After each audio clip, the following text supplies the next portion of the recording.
m'entendez? Avec quelques minutes de retard sur l'horaire, c'est pas de suite, si je m'en excuse auprès de nos visiteurs français.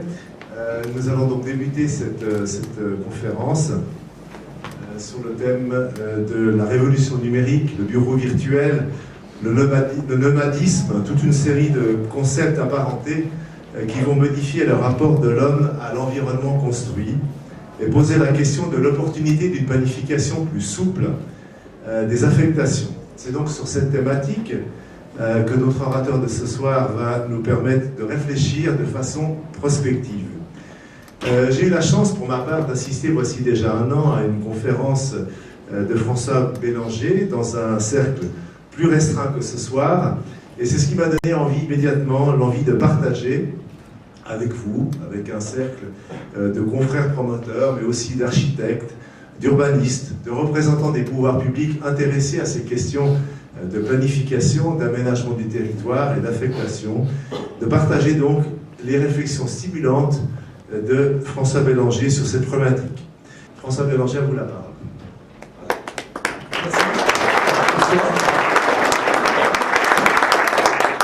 D'abord, merci de l'invitation. Je suis ravi d'être ici. Je suis ravi de partager, puisque en gros, mon métier, c'est de partager sur ces problématiques d'aménagement urbain, mais de mobilité. C'est quoi le travail demain? C'est juste pour faire un rappel, c'est qu'en fin de compte, la ville dans laquelle on vit, elle n'est pas si vieille que ça. Elle a 2 siècles. Simplement, c'est 2 siècles au milieu du 19e où tout a basculé. Parce qu'en gros, il y a eu la machine à vapeur, il y a eu l'électricité, il y a eu l'eau chaude, il y a eu l'ascenseur, il y a eu le chemin de fer, il y a eu la voiture. Aujourd'hui, on pense vivre une révolution industrielle. Il faut bien vous dire que les gens entre 1870 et 1900 ont vécu une révolution bien supérieure à la nôtre. Après, sur l'organisation industrielle, c'est là qu'il y a l'invention du bureau, c'est le pendant de l'industrie, c'est le pendant de tout ce qui se produit. Et puis si on poursuit, on va passer très vite. Et dans les années 60, on était là sur ces bâtiments. La forme des bâtiments change. Le grand magasin n'est plus en centre-ville, il est en périphérie. Depuis le 19e siècle, on a des lieux qui sont très spécialisés.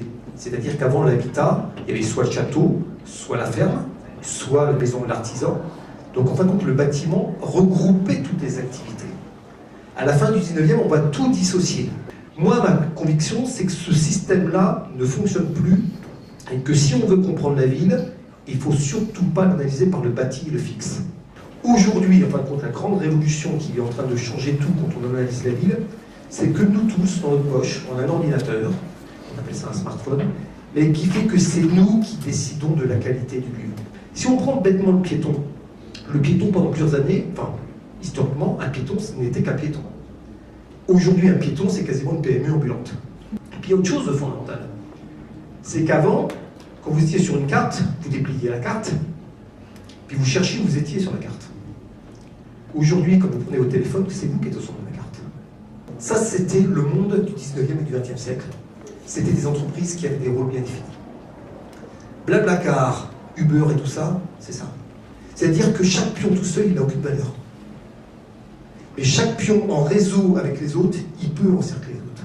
Et donc, notre difficulté, c'est qu'on est dans un monde, on a 2 mondes qui se confrontent. C'est qu'on a un monde des entreprises et des acteurs traditionnels. Voilà. Et puis on a le monde qu'on pourra appeler Uber, Lyft, tous ces éléments-là. Et en fin de compte, la société du jeu de mots, c'est ça. Et on continue encore énormément à penser la ville à travers des infrastructures, des fonctions qui sont apparues qui a 2 siècles, et elles ne vont pas disparaître. Et que cette ville qui est en train de se dessiner, c'est pas forcément du bureau de façon traditionnelle, c'est pas de l'habitat de façon traditionnelle, c'est-à-dire c'est tous les lieux de la ville qui vont être organisés et qui vont être repensés un peu de façon différente.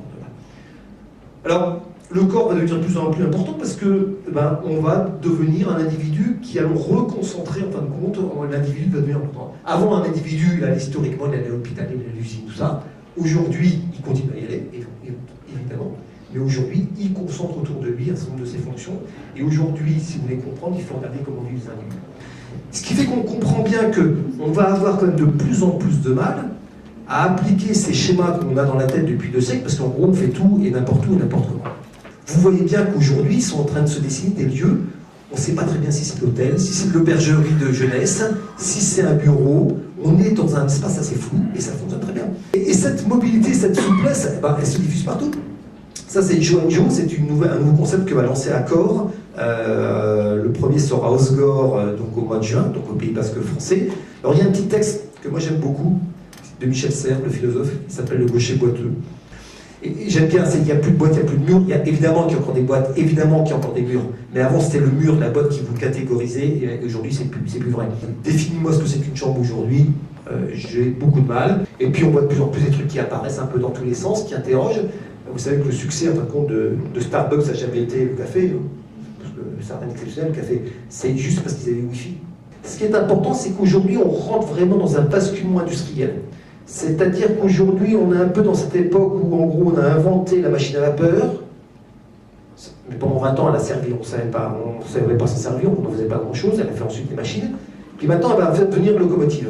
Le produit, ce qui symbolise même la révolution industrielle et le Fordisme et tout ça, la voiture, vous avez entendu parler, c'est sorti il y a 1 an et demi, la première voiture imprimante 3D. Ça, c'est le schéma qu'on voit traditionnellement. Est-ce que demain, notre appartement n'est pas plutôt comme ça?